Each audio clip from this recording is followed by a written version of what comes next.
Bonjour à tous, bienvenue sur le podcast Gatémerie et je suis Anne Gersar, votre hôte.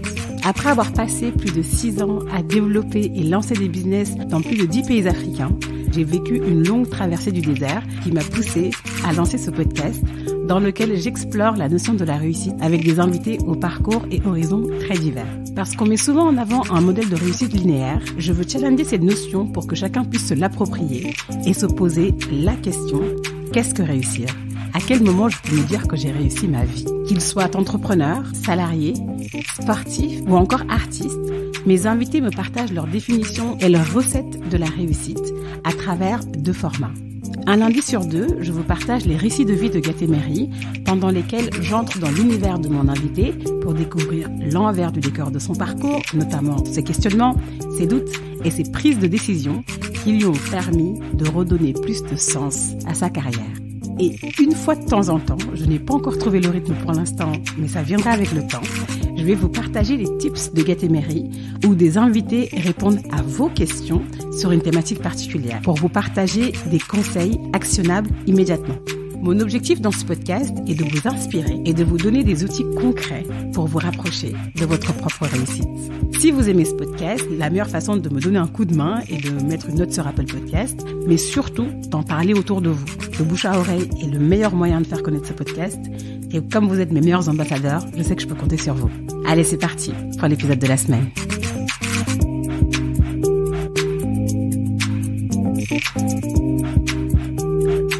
Petit message juste avant l'épisode. La semaine prochaine, on fête la première bougie du podcast Gatémerie.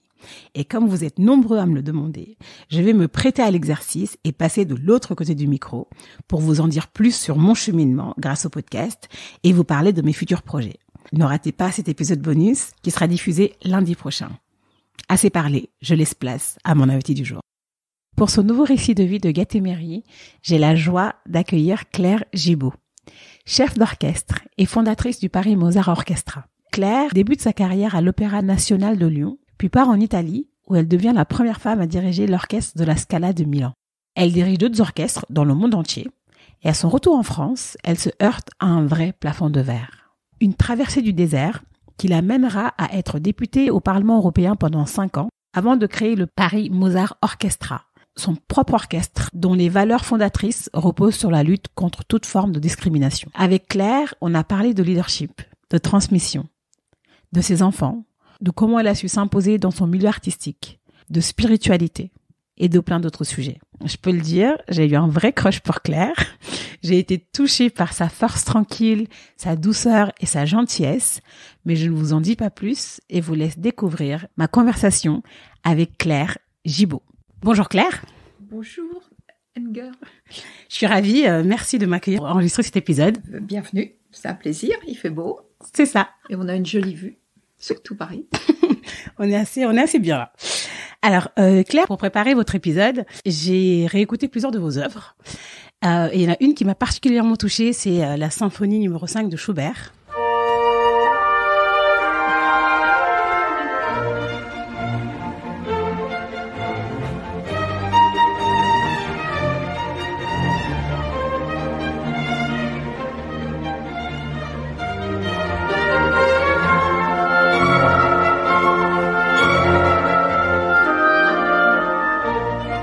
Et j'ai ressenti, je sais pas, une émotion forte, moi qui n'écoute pas beaucoup de musique.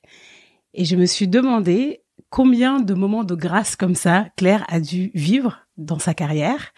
Et j'aimerais que vous me partagiez un moment de grâce qui vous vient à l'esprit tout de suite.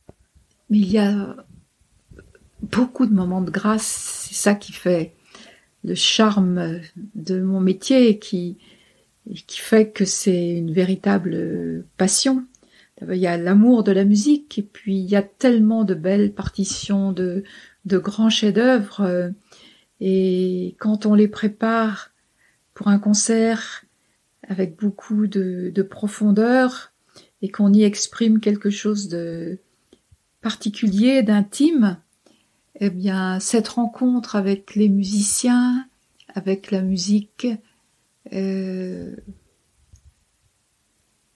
il y a quelque chose qui se passe où oui, on entre dans un moment de grâce parce qu'il y a une harmonie qui s'est créée et il y a une joie intérieure incroyable et un plaisir charnel aussi, parce que la musique, c'est exprimer sa sensibilité autant charnelle qu'affective qu'intellectuelle. Est-ce que vous pouvez me décrire les missions d'un chef d'orchestre? Chef d'orchestre Claudio Abbado, qui était mon mentor, dont j'ai été l'assistante longtemps, de nombreuses fois, la première fois à la Scala de Milan, ensuite à Covent Garden à Londres, et puis à Vienne, à l'Opéra de Vienne, puis avec lui j'ai créé l'orchestre Mozart de Bologne. Il disait que la principale qualité d'un chef d'orchestre, c'était savoir écouter. Au fond, écouter les musiciens qui jouent sous votre direction, les réunifier, harmoniser leurs talents, leurs propositions, leur goût esthétique pour en faire une œuvre. Et ça me plaît beaucoup comme définition parce que c'est moins pyramidal que diriger. Bon, c'est harmoniser, réunifier.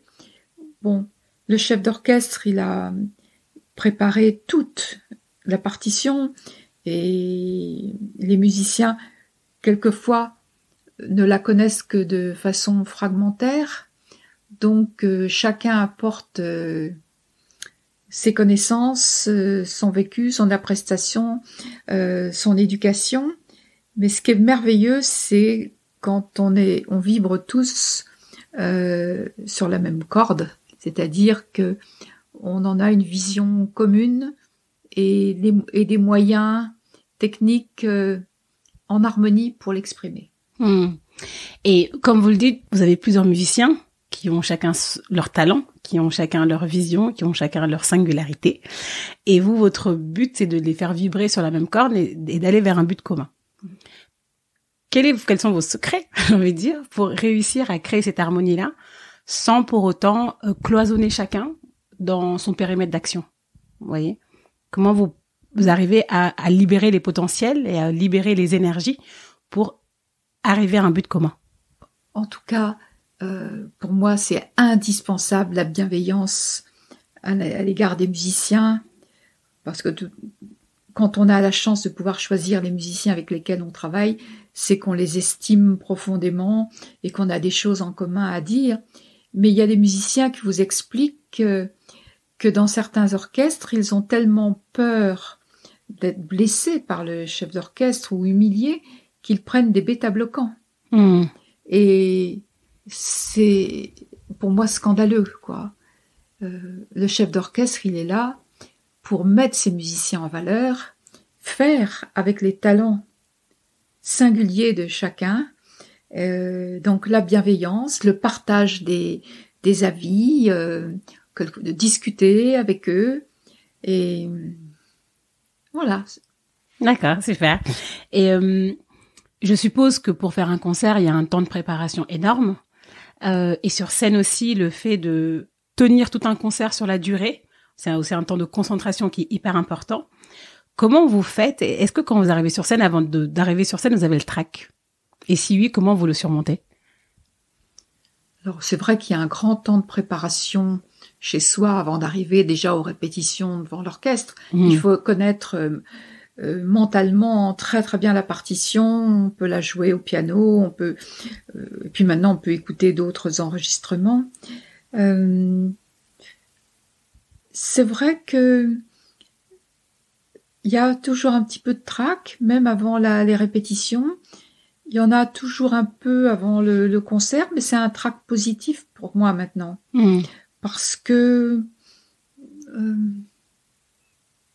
c'est un moment réservé où on met tous les atouts de son côté pour être le plus concentré possible, le plus attentif et surtout le plus libre intérieurement pour que puisse s'exprimer ce fameux je ne sais quoi ou presque rien qui fait que tout d'un coup la grâce est là et qu'une interprétation devient unique. Vous vous rappelez de votre première scène?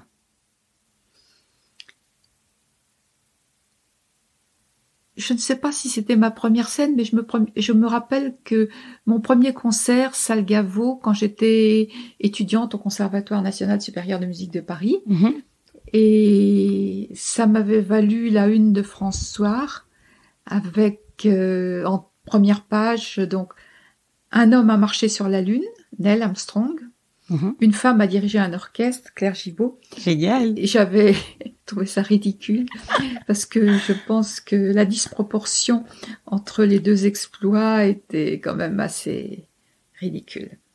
Pourquoi vous dites ça? C'est quand même une avancée.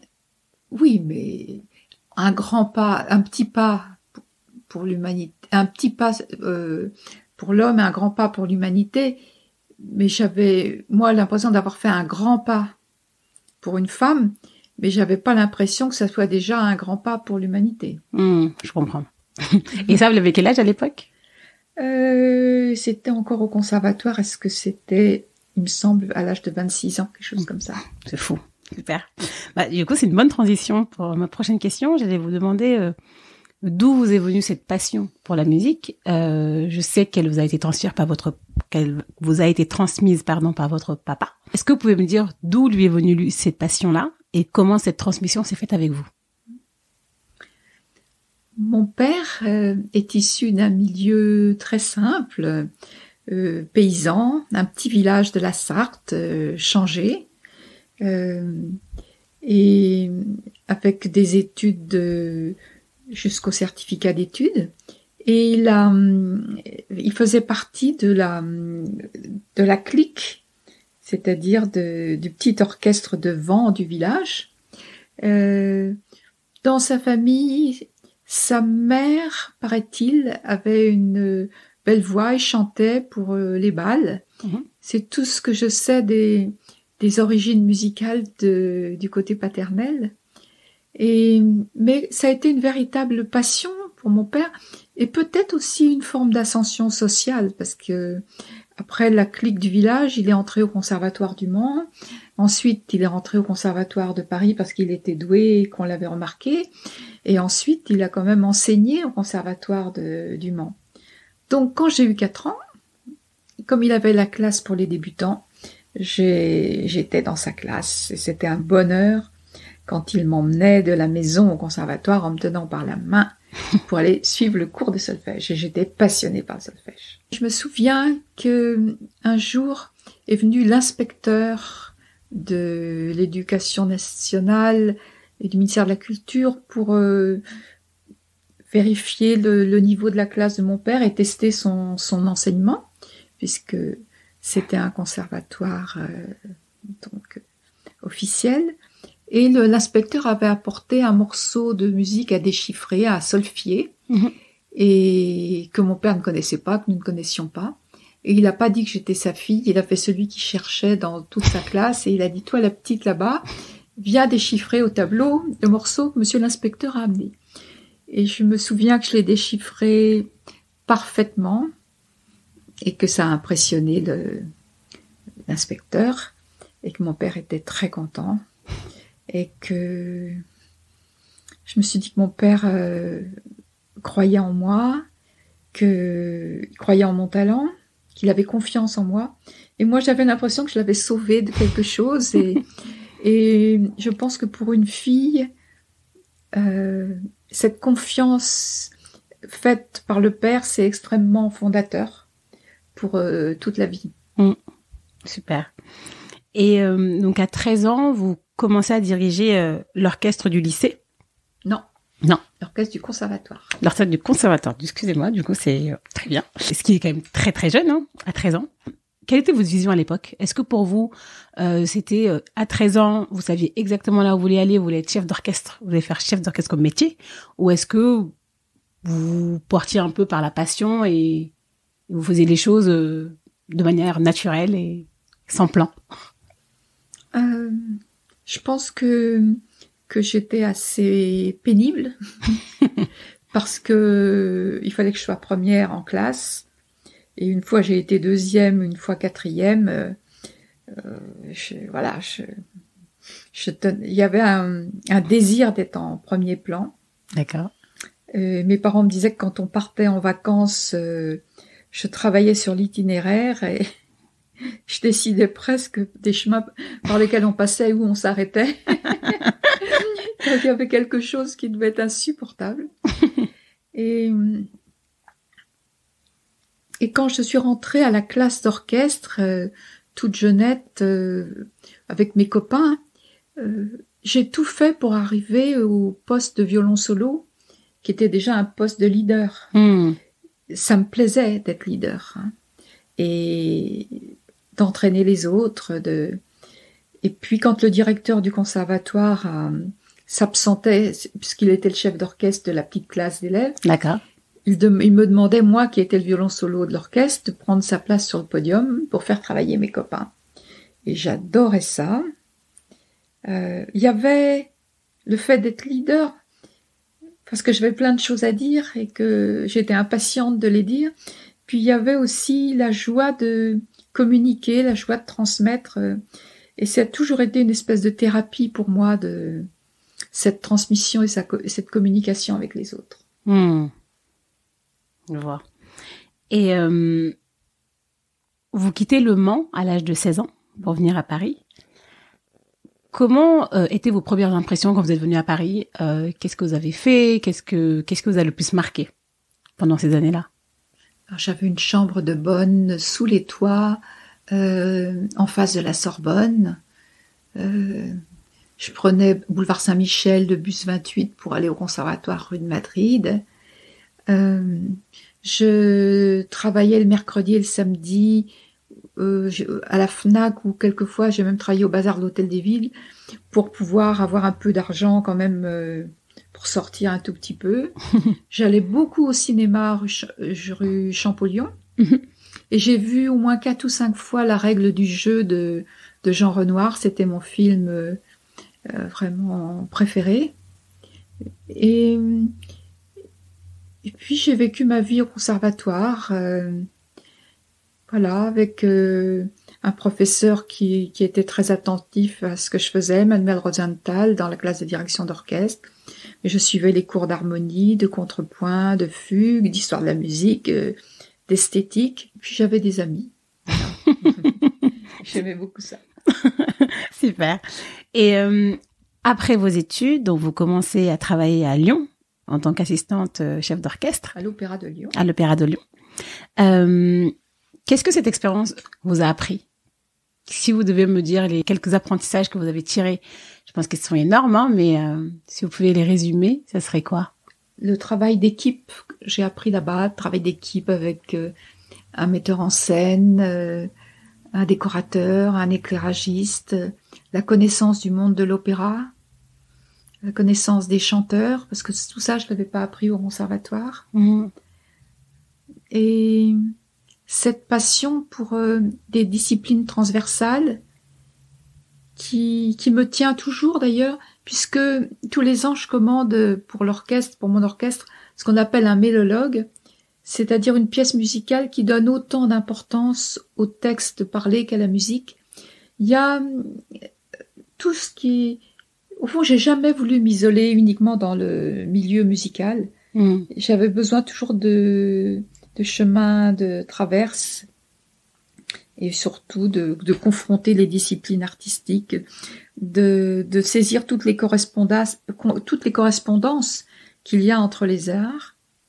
Et quelquefois le monde musical strict et pur me paraissait un peu trop académique, hiérarchique et tout fait. Et j'ai eu toujours envie de faire exploser un peu ce cercle-là. Ce schéma. Et qu'est-ce qui a été difficile pendant ces années? Ce qui a été difficile,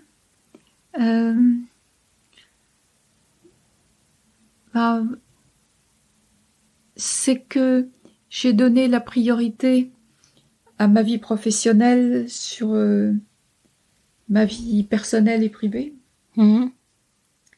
Et que, au fond, cette cette course-là passionnante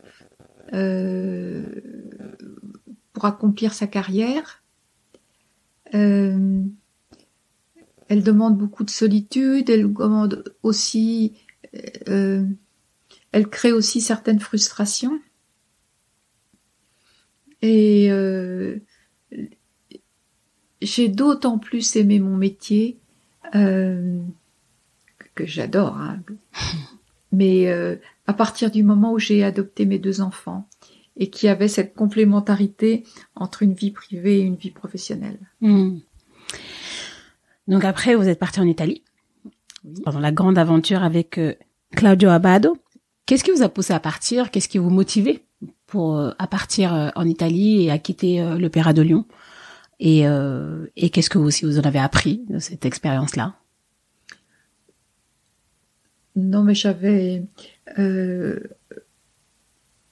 au fond, se terminait un cycle à l'Opéra de Lyon et un nouveau directeur arrivait à renouveler ses équipes. Et j'ai été très heureuse de trouver qu'on me demande pour un poste à Rome. Et ça a été une évolution aussi pour moi d'être à l'étranger, de parler une autre langue, d'emmener mes enfants aussi. Et j'ai appris beaucoup de choses en Italie. Parce que je me souviens d'avoir dirigé à l'Opéra de Rome un opéra de Rossini qui s'appelle Cenerentola, Cendrillon. Et les critiques dans les journaux ont dit formidable professionnelle, mais très française. Oh. Et j'ai compris que c'était pas un compliment. Et c'est-à-dire un peu trop stricte, un peu trop coincée, pas assez expressive, pas assez rigolote, quoi. Et je suis restée, j'ai appris beaucoup de choses sur place en Italie. J'ai appris à lâcher tout ça. À lâcher prise et à être plus... Oui, et j'ai beaucoup aimé. Ouais, j'aime beaucoup les Italiens. C'est comme ma seconde patrie, l'Italie. Ouais. Super. Et donc après, vous rentrez à Paris. Alors, dans ce podcast, je parle beaucoup d'une notion que j'appelle la traversée du désert. C'est cette période où on se questionne beaucoup sur nous, sur ce qu'on veut faire, sur nos aspirations. Je sais que ça n'a pas été simple quand vous êtes rentré à Paris. Est-ce que vous pouvez m'en dire plus? Oui, ça a été assez douloureux parce que je souhaitais rentrer en France pour l'éducation de mes enfants et il a été impossible d'obtenir un poste de chef d'orchestre, même pas de directeur d'un orchestre. J'ai posé ma candidature à des orchestres de moyenne et petite importance alors que je venais de diriger à Washington, à San Francisco, à Berlin, et que on ne me répondait pas. Et il est arrivé sur cette proposition incroyable d'un ami qui m'a proposé d'être sur une liste pour les élections européennes. Oui. Je savais même pas ce que c'était d'être député européen. J'avais jamais fait de politique. J'avais jamais voté pour le parti qui me demandait d'être sur sa liste. Et après avoir pris conseil auprès de tous mes amis de différents bords, des amis artistes, du milieu, ils m'ont dit accepte. Tu vas voir, tu vas pouvoir travailler pour les autres, tu as cette fibre de solidarité et puis ça va te permettre de vivre et de faire vivre tes enfants. Donc un mois après, je me suis retrouvée députée européenne, Ouais. au Parlement de Bruxelles.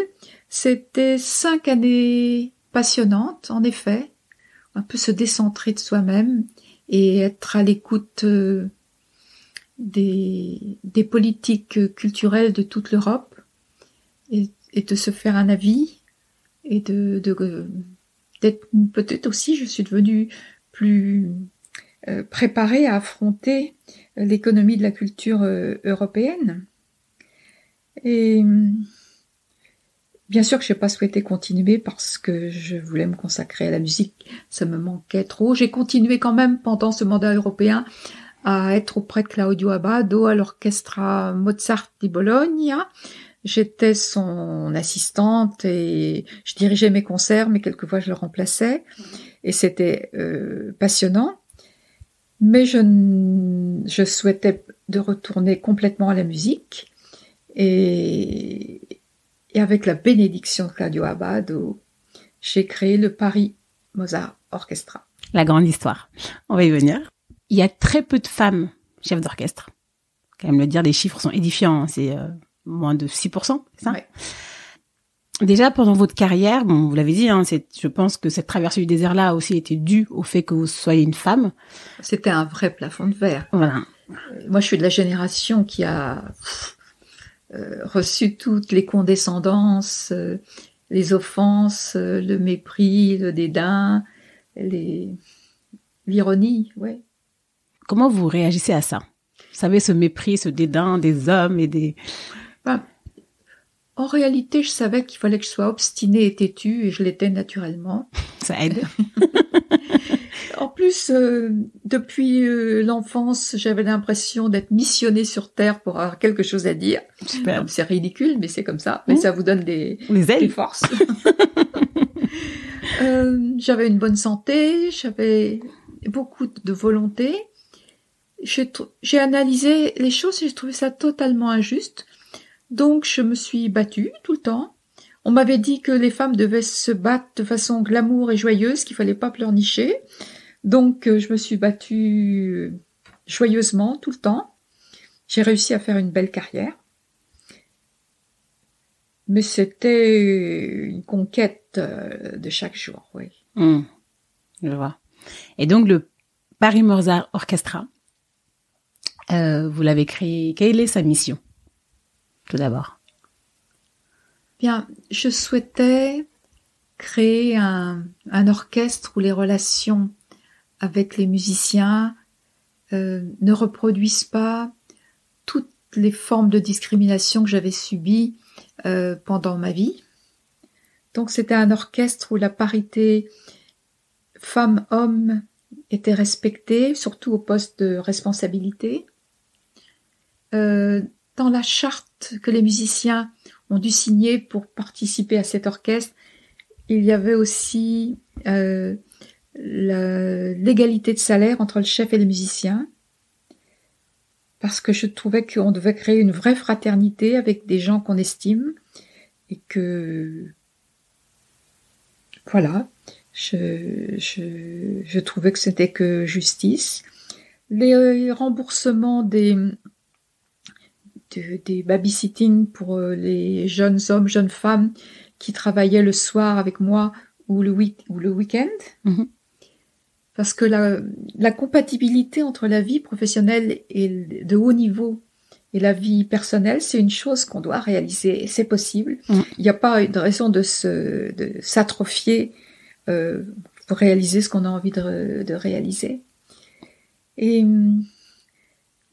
en tout cas, je n'ai jamais dissocié ma lutte contre le sexisme de ma lutte contre l'antisémitisme, de ma lutte contre le racisme, contre l'homophobie, contre les diverses orientations religieuses, laïques ou politiques. Voilà. Et les musiciens, ils sont unis autour de moi par un goût artistique et esthétique. On nous fait des choix. Hein. Il y a différentes écoles d'interprétation, il y a différents styles d'interprétation.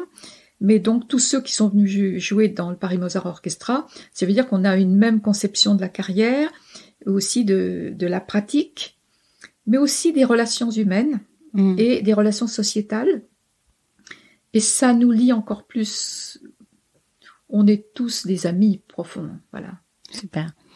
Et je sais que vous faites aussi des initiatives qui permettent à d'autres musiciens qui ont du talent, mais qui ne peuvent pas forcément exprimer leur talent. Je pense par exemple à Glass Marcano, qui est une jeune vénézuélienne,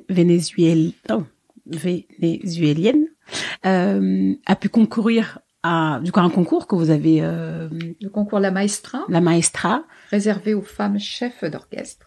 Je vous laisse du coup m'en dire plus et comment vous orchestrez tout ça, justement. Alors, c'est vrai que j'ai une période de ma vie où la transmission est importante et elle est passionnante aussi pour moi. Et j'avais entendu tellement de propos offensants sur les femmes chefs d'orchestre que lors de concours paritaires où il y a des hommes et des femmes, où très peu de femmes étaient sélectionnées d'ailleurs, que j'ai eu envie de créer un concours de chefs d'orchestre. Et j'ai bien réfléchi parce que je voulais pas que ça soit nuisible aux femmes et que ça soit une ghettoisation ou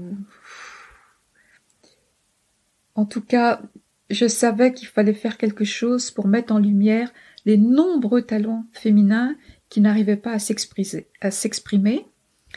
Et en cela, j'ai été aidée et comprise avec enthousiasme par la Philharmonie de Paris, par Laurent Bell, Emmanuel André, qui ont uni toutes leurs forces magnifiques et monumentales avec moi, avec le Paris Mozart Orchestra, pour créer ce concours, la Maestra.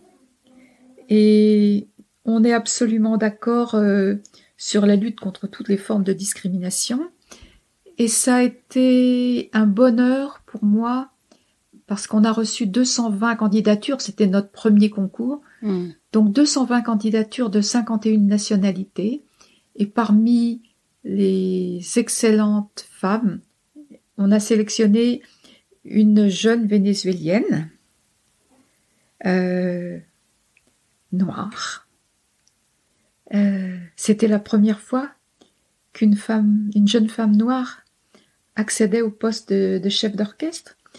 C'était pour moi un bonheur très grand et elle a fait un concours excellent.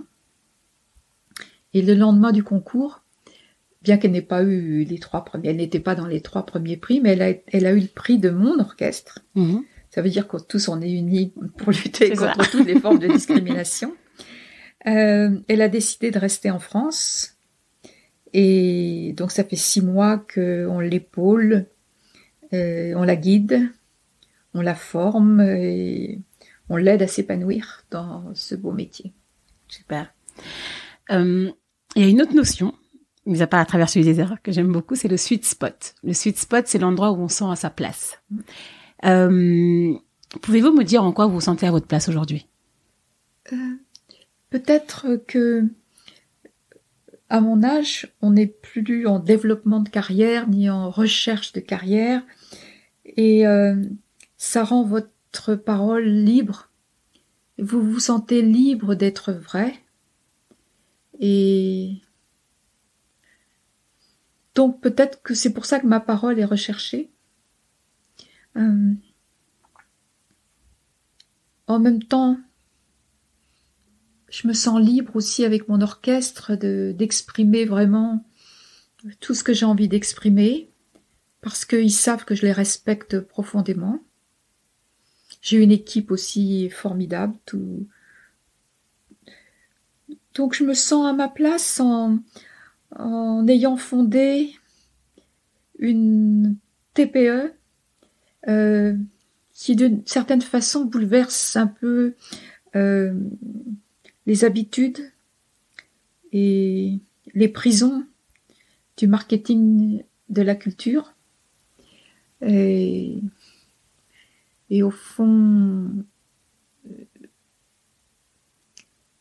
je me dis que si les grands artistes connus qui gagnent beaucoup d'argent donnaient 10% de leur temps à la solidarité pédagogique, sociale, humanitaire, aller dans les prisons, les EHPAD, les collèges et lycées des banlieues les plus défavorisées, on changerait le monde. On changerait. Ça veut dire qu'il y a quelque chose dans cette économie de la culture qui est pervertie dans cette mondialisation. Et l'autre jour, un des grands agents américain m'a dit oui, cette mondialisation des artistes fait que on les a épuisés, on les a fait voyager sans arrêt. Et je lui dis oui, avant il y avait des chefs d'orchestre qui restaient toute une année dans la même ville avec le même orchestre, qui faisait de cet orchestre un orchestre fabuleux, qui faisait des enregistrements, qui faisait des créations, qui étaient vraiment des citoyens en même temps extraordinaires. Et peut-être qu'il faut examiner ça à nouveau. Très bien. Quel conseil vous donnerez à une jeune femme ou un jeune homme qui voudrait être chef d'orchestre aujourd'hui? Être au travail tous les jours. D'abord, quand on aime son métier, ce métier-là, et que la musique est une passion, on n'a pas l'impression de travailler, mais on travaille tous les jours. Et ça veut dire que pour travailler tous les jours, il faut créer son propre ensemble, son propre orchestre, et ne pas attendre qu'on vienne vous chercher, de dépendre sans arrêt du bon vouloir des directeurs qui pour l'instant ne sont que des hommes. Donc, il faut le transformer, ce monde, et le rendre plus ouvert. Super.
Alors, là, Claire, je vais passer sur les questions usuelles du podcast, que j'appelle le tamis de Gatémery.